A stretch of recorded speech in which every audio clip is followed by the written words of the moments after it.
বান্ধবীটাকেই রাতে অশ্লীল মেসেজ করত। ননসেন্স শ্রমিক অধিকারী আমাদের সমাজকে একটা আয়না দেখিয়ে দিচ্ছে।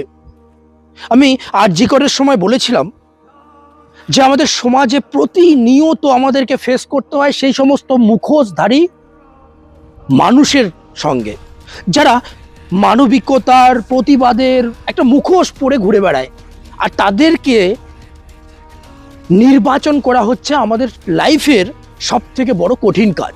আমি আপনাদের সঙ্গে শেয়ার করেছিলাম যে আরজি করে যখন পুরো দেশ তোলপাড় হচ্ছিল, যখন প্রতিবাদের ভাষা কোণে কোণে পৌঁছে গেছিল, যখন গ্রামে গঞ্জে অলিতে গলিতে মানুষের মধ্যে একটা মানবিকতা ফুটে উঠেছে, যা আর মনে হয় পশ্চিমবঙ্গে কখনো ধর্ষণের মতো অপরাধ হবে না। কারণ মানুষের সেই সময়ের যে প্রতিবাদের রং, সেটা দেখে কিন্তু মনে হয়েছিল যে মানুষ মানবিকতায় ভরপুর হয়ে গেছে।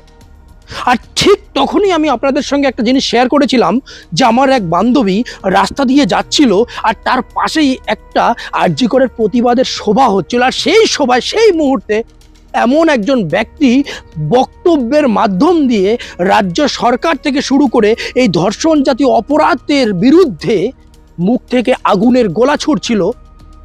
আর সেই বান্ধবীটাই আমার সঙ্গে শেয়ার করেছিল যে ব্যক্তিটা আগুনের গোলা ছুটছিল সেই ব্যক্তিটাই প্রতিনিয়ত আমার সেই বান্ধবীটাকেই রাতে অশ্লীল মেসেজ করত। আর আমি তখনই বুঝে গেছিলাম যে যারা প্রতিবাদ করছে তারা যে প্রত্যেকেই নিরপেক্ষ প্রতিবাদী তা কিন্তু নয়। আর সেই জিনিসটাই আজকে মানুষকে আবার নতুন করে আয়না দেখিয়ে দিল এই ননসেন্স শ্রমিক অধিকারী। ননসেন্স তার প্রোফাইলের নাম।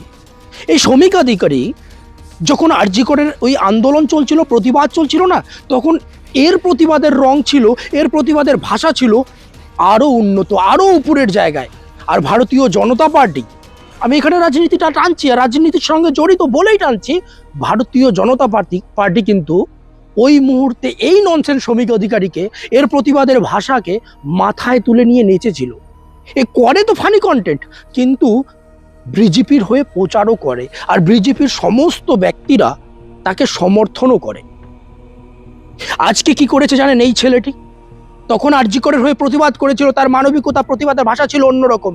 কিন্তু আজকে এই শ্রমিক অধিকারী তার নিজের বান্ধবীকে একটা দিন ঘরের মধ্যে আবদ্ধ রেখে তার উপর অত্যাচার চালিয়েছে, তাকে সেক্সুয়ালি হ্যারাস করেছে। আর সেই অভিযোগ যখন এসেছে, একটা কথা বলে না যে বিরোধীদের কাছে প্রশাসন কোনো দিকেই পাবে না। প্রশাসন যদি দ্রুত অ্যাকশন নেয়, অপরাধীকে গ্রেপ্তার করে, তখন তারা সেটাকে বলে যে দলের অঙ্গুলি হিলনে প্রতিহিংসার রাজনীতি করছে শাসক দল।